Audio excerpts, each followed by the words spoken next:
बच्चों, आज का ये क्वेश्चन पे ध्यान दीजिएगा जरा। अगर आपने लास्ट 5 ईयर के question paper, board question paper अगर आपने चेक किए तो हर एक क्वेश्चन पेपर में ये क्वेश्चन आपको नजर आएगा ही। 99% चांसेस होते हैं इस क्वेश्चन को पूछे जाने की बोर्ड एग्जामिनेशन में। अगर ये क्वेश्चन नहीं आएगा तो सिर्फ नंबर चेंज कर देगा। ध्यान में रखिएगा, √3 याद दिया है, √3 की जगह √5 ले लेगा, या फिर √2 ले लेगा, या फिर √7। किसी भी फॉर्म में ये क्वेश्चन डेफिनेटली आता ही है बोर्ड एग्जामिनेशन, या तो आपके प्रीलिम्स में, टर्म एग्जामिनेशन में ये क्वेश्चन डेफिनेटली आता ही है। ठीक है, तो चलिए आज आसान तरीके से इस क्वेश्चन को डिस्कस करते हैं और इसके पीछे का कॉन्सेप्ट, ये थ्योरेटिकल प्रूफ इसका हमारा है। क्वेश्चन में क्या बोला गया? Prove that √3 is irrational number. √3 क्या है? इरेशनल नंबर है। क्लास 9th में भी आपने इरेशनल नंबर पढ़ चुके हैं।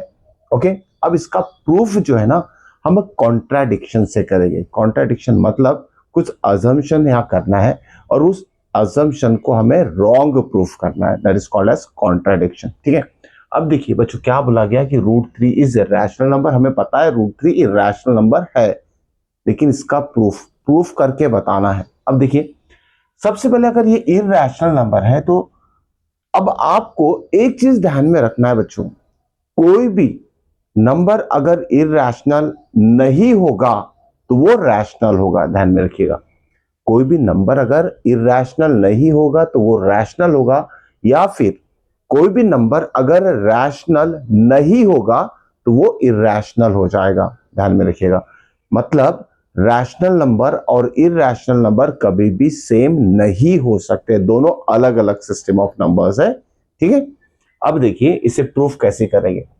इसका प्रूफ हम लिखते हैं, मान लेते हैं कि √3 जो इररेशनल प्रूफ करना है ना, लेट अस अज्यूम या कंसिडर, आप कुछ भी लिख सकते हो, कंसिडर √3 इज रैशनल। ठीक है, मान लेते हैं कि √3 जो नंबर है ना, रैशनल नंबर है। ठीक है, रैशनल नंबर, क्लियर। अब रैशनल नंबर को हम किस फॉर्म में लिखते हैं? P/Q, Q is not equal to 0। ठीक है, इसके पीछे और एक कॉन्सेप्ट है जो हम थोड़ी देर में डिस्कस करने वाले हैं। अगर ये √3 रैशनल नंबर है, according to the definition of rational number, √3 की वैल्यू क्या होना चाहिए? √3 की वैल्यू होना चाहिए P/Q, और Q क्या रहेगा? नॉट इक्वल टू 0, डिनोमिनेटर 0 नहीं रहेगा। और साथ में कंडीशन में लिखना है P एंड Q आर को प्राइम। ठीक है, PQR को प्राइम, यहां लिख लेंगे हम PQR को प्राइम। अब ये को प्राइम क्या होता है, इसको आपको समझना है। इस सेंटेंस के ऊपर PQR को प्राइम, इसके ऊपर ही इसका प्रूफ डिपेंड है। बच्चों को इसका मीनिंग नहीं पता है और इसे अप्लाई कैसे करना है। ठीक है, तो पहले समझ लेते हैं को प्राइम नंबर्स क्या होते हैं। देखिए बच्चों, कुछ एग्जांपल लेता हूं, 8 और 9। ठीक है, 8 और 9 ये दोनों को प्राइम नंबर है। क्यों? 8 के फैक्टर्स क्या हो गए? 2 इंटू 2 इंटू 2 इंटू 1, और 9 के फैक्टर्स क्या हो गए? 3 इंटू 3 इंटू 3, 3 इंटू 3 इंटू 1। अब देखिए ना, ये दोनों के फैक्टर्स को अगर हम कंपेयर करेंगे तो उसमें कॉमन क्या नजर आ रहा है? सिर्फ 1। ठीक है, यहां दोनों के फैक्टर्स को अगर कंपेयर करते हैं तो दोनों के फैक्टर में सिर्फ 1 ही एक ऐसी नंबर है जो दोनों में आ रहा है। 1 इज अ कॉमन फैक्टर। तो को प्राइम नंबर क्या होते हैं? ऐसे दो नंबर जिसका HCF कॉमन फैक्टर, ठीक है, कॉमन फैक्टर का मतलब क्या होगा?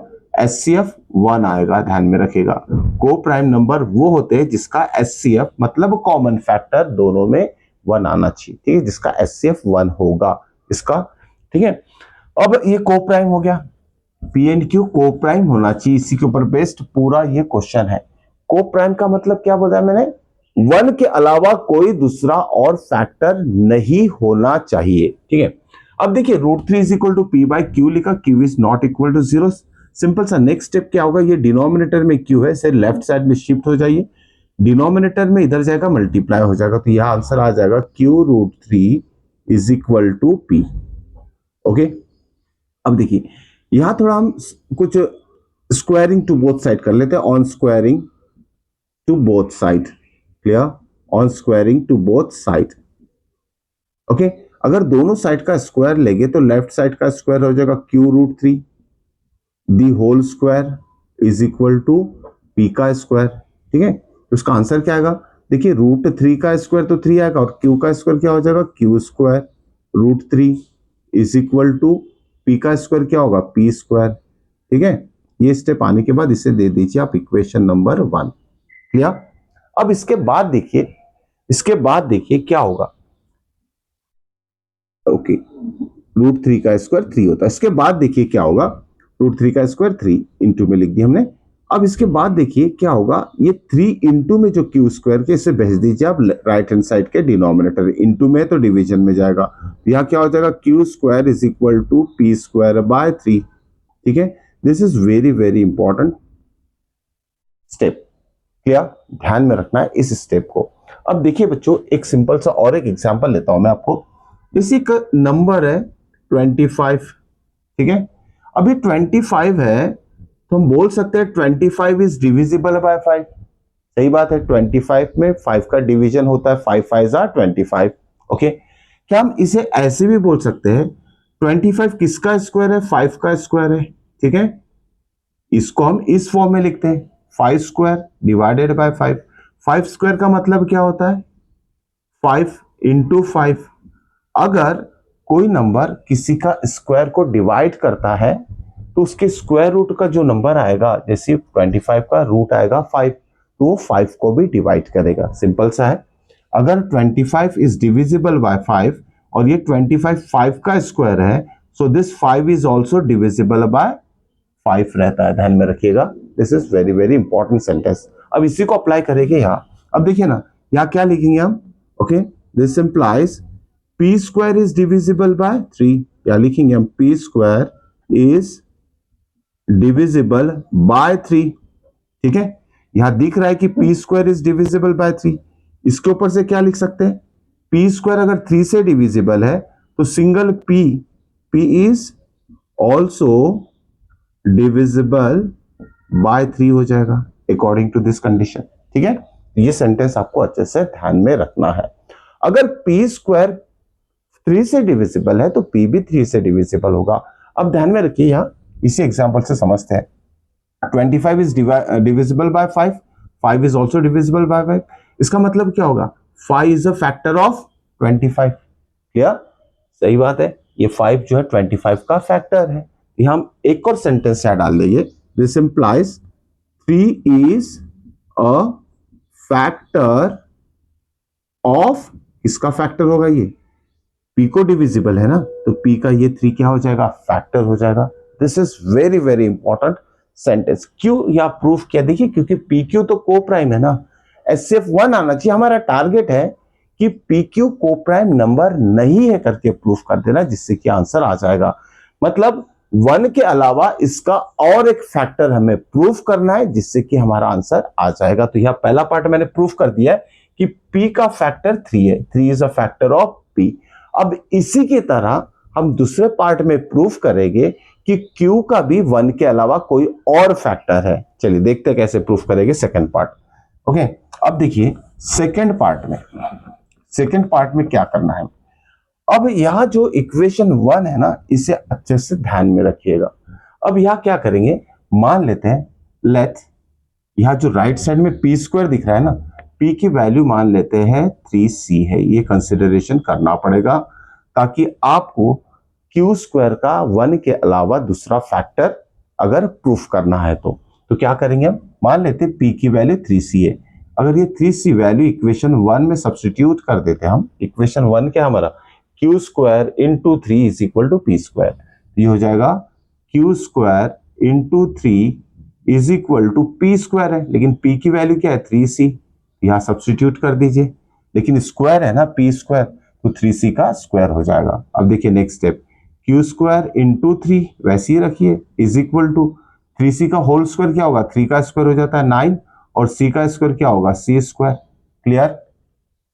जैसे अब पी स्क्वायर बाय 3 हमने लिखा है, यहां भी क्यू स्क्वायर के डिनोमिनेटर में एक नंबर हमें लाना पड़ेगा, जो आएगा राइट हैंड साइड से यहाँ में 9 मिला है। इस 9 को हम शिफ्ट करेंगे लेफ्ट हैंड साइड के डिनोमिनेटर में, यहाँ लिखा जाएगा q square into 3 divided by 9 is equal to c square. 3 से कैंसिलेशन होता है, लिख लीजिए। तो नेक्स्ट स्टेप क्या आ जाएगी, q square by 3 is equal to c square. Clear? Okay, यहां तक समझ में आ चुका है। अब आगे, जैसे यहां हमने लिखा था p स्क्वायर बाय 3, उसके लिए 3 सेंटेंस लिखे थे। p square is divisible by 3, therefore p is also divisible by 3 and p is a factor of q। इसी तरीके की स्टेप हमें यहां लिखना, क्योंकि ये कन्वर्ट किया हमने q स्क्वायर बाय 3 के फॉर्म में। तो क्या सबसे पहला सेंटेंस क्या रहेगा, इसके जैसा, p square is divisible by 3, p square by 3 था, या q स्क्वायर बाय 3 है तो क्या लिखेंगे हम, q square, this implies q square is divisible by 3। ठीक है, अगर q स्क्वायर 3 से डिविजिबल है, ओके, तो q is also divisible by 3, जैसे कि थोड़ी देर पहले मैंने बताया आपको। ठीक है, q square is divisible by 3 है तो q भी 3 से डिविजिबल रहेगा, और इसी का मीनिंग क्या होता है, 3 is a factor of q हो जाएगा। ठीक है, अगर कोई नंबर जैसे q 3 से डिविजिबल है तो 3q का फैक्टर होगा। अब देखिए ना, इस सेंटेंस से और इस सेंटेंस से क्या पता चल रहा है हमें कि p और q के जो फैक्टर्स है वो 1 के अलावा कोई और है, मतलब 3 भी है। इसका मतलब p और q को प्राइम नंबर नहीं है। अगर वो को प्राइम नंबर नहीं है तो ये जो हमने कंसिडरेशन किया है कि √3 is equal to p by q एक रैशनल नंबर है, ये हमारा कंसिडरेशन हो जाता है गलत। ओके, देयरफॉर यह हमने देखिए क्या लिखना है, देयरफॉर ओके, लिख सकते हैं हम एज 3 इज, अब दोनों के लिए लिखेंगे, 3 is a factor of p and q। Okay, both, दोनों के फैक्टर है। सो उसके बाद क्या लिखेंगे, सो अवर assumption is incorrect। जो हमने यहां assume किया है कि √3 is p by q, that is rational number, ये हमारा assumption consideration is incorrect। Okay, या फिर wrong लिख लीजिए। so our consideration is wrong या incorrect। ठीक है, अगर ये जो हमने कंसिडरेशन किया है कि √3 रैशनल नंबर, ये इनकरेक्ट है। जैसे स्टार्टिंग में बता जाओ कि कोई भी नंबर अगर रैशनल नहीं रहेगा तो वो इरैशनल हो जाएगा। देयरफॉर यहां लिखेंगे, देयरफॉर इसके ऊपर से √3 is irrational number, irrational number. ये हो गया इसका प्रूफ, बहुत आसान है, ध्यान दीजिएगा अच्छे से। अब देखिए, √3 की जगह अगर मान लीजिए या 5 लिख कर आ गया, ठीक है, √3 की जगह अगर प्रूफ करना है कि prove that √5 is irrational number, तो आपको करना क्या है, √3 की जगह 3 की जगह 5 रिप्लेस करते जाइए, 5 रिप्लेस, वैसे 5 के साथ होगा, या p square is divisible by 5 होगा, p इज डिविजिबल बाय 5 होगा, 5 is a factor of p हो जाएगा जब 5 के फॉर्म में पूछा है। अगर 7 के फॉर्म में रहेगा तो आपको 7 लिखना है। क्लियर? तो इस तरीके के क्वेश्चन को आपको 2 से 3 बार लिखकर देखना जरूर है।